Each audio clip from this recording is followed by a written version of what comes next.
Real quick before we get started, I do want to point out that we are entering into the Christmas season, obviously. So as a part of that, there's going to be some different events. We do have our Christmas service that we are going to do as usual before Christmas and Christmas Eve, so that way if you have family traditions and whatnot, you can do those while still observing the real meaning of Christmas, at a different point in time.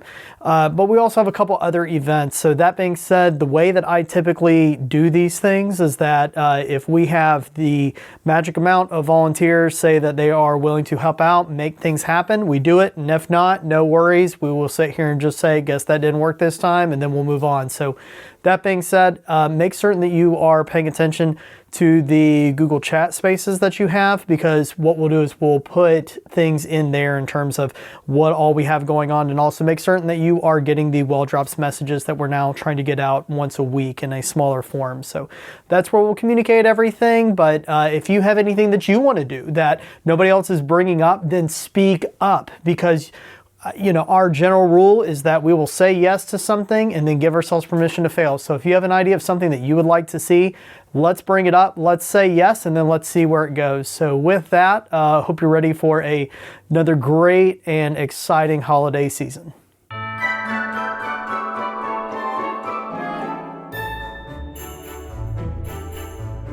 Did you know that there are 929 different chapters in the Old Testament that are composed of over 23,000 verses? Now, depending on what your knowledge is and your background and your education on things of the Bible, you might look at that and go, why? Why do we have so much content in the Old Testament? What is it that God was trying to do when He gave us these scriptures and lessons and when He worked through all these different individuals? Well, fortunately, we have a glimpse into what that purpose is when we look at these individuals known as prophets. Prophets play such a critical role in aiding us, in assisting, and knowing what God is communicating to His people. And that is something that goes all the way through the Old Testament and actually culminates at the epitome of what it means to be a prophet, which is the person of John the Baptist.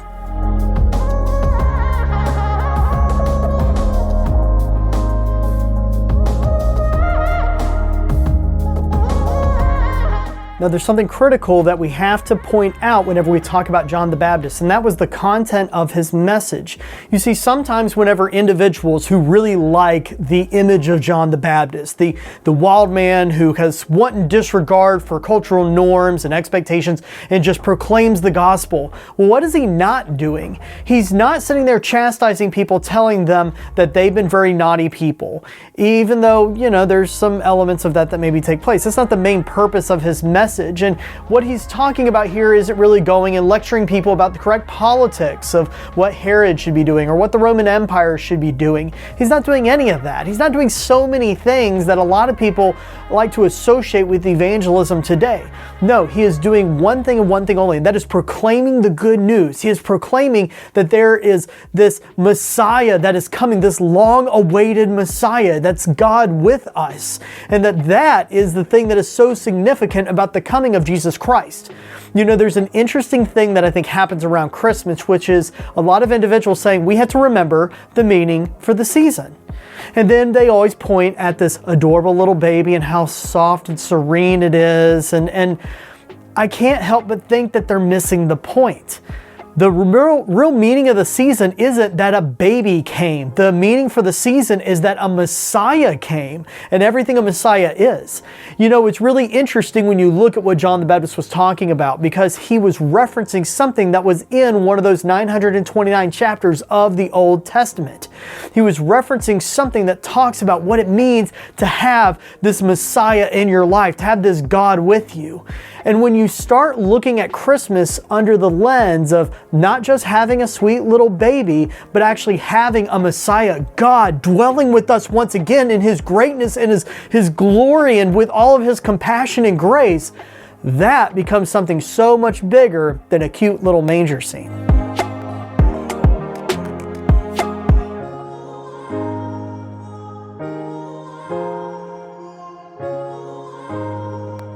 What we see John referencing in Isaiah 40 is something that is so much bigger than what I think even a lot of Christians recognize when they celebrate Christmas. You see, they kind of have it half right. They realize that the meaning for the season is Jesus, but then where they lose it a little bit is in recognizing that, there's this baby and that this baby is God, but then not looking at the role of why that baby came. This wasn't about God just coming in an instant. This was about God recapturing something that you actually had. Imagine this, in the Garden of Eden.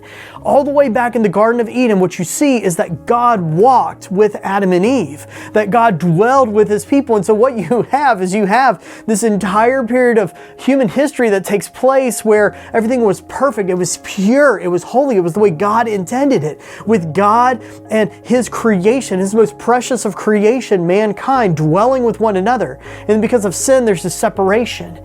And then when Jesus comes, why is that so significant? Not because of the miracles and the angels and everything else. It's significant because for the first time, once again, we have God has come to dwell and to walk with his creation. It's beautiful. It's something that's not a message of fear, and it's not a message of guilt. It's a message of compassion and redemption.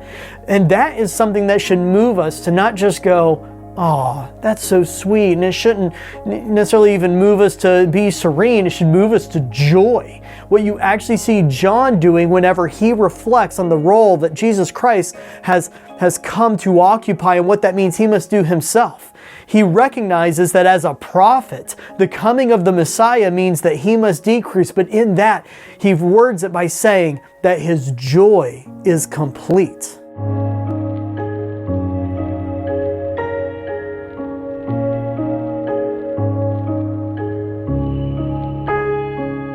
We started this out by looking at why we focus so much on these prophets, these individuals that were such a critical part of communicating God's will through those 929 chapters of the Old Testament. And that's really what it's all about. It's about God communicating to us because God desires a relationship with us. He didn't send himself down in the form of Jesus Christ to this earth just so we could look at Jesus from a distance like a celebrity or like a political figure and say, yeah, I'm a real big fan of his. No, he sent Jesus Christ to this earth so that he could be reconciled back with us despite everything that we had done to creation, despite everything that we do to our neighbors and our families, and despite everything we have done to ourselves.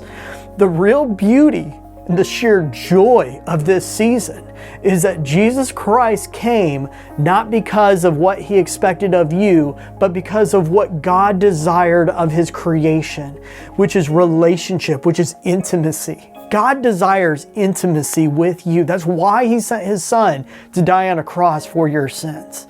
And that's something that causes a lot of emotions. We can sit here and view some of it as being awe-inspiring. We can view some of it as being serene. We can view some of it as being humbling. Some of it as maybe causing us to break down.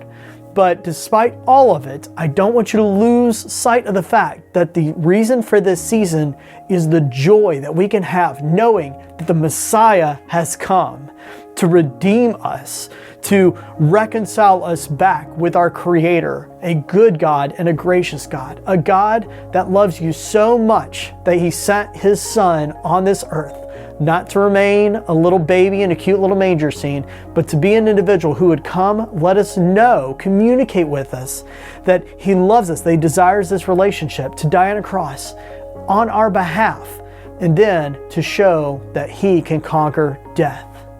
That is what God has been communicating to us through all these pages of the Old Testament, through the prophets. And so the question for you this Christmas season are you listening? Are you listening to the message that God is communicating to you through the message of Jesus Christ?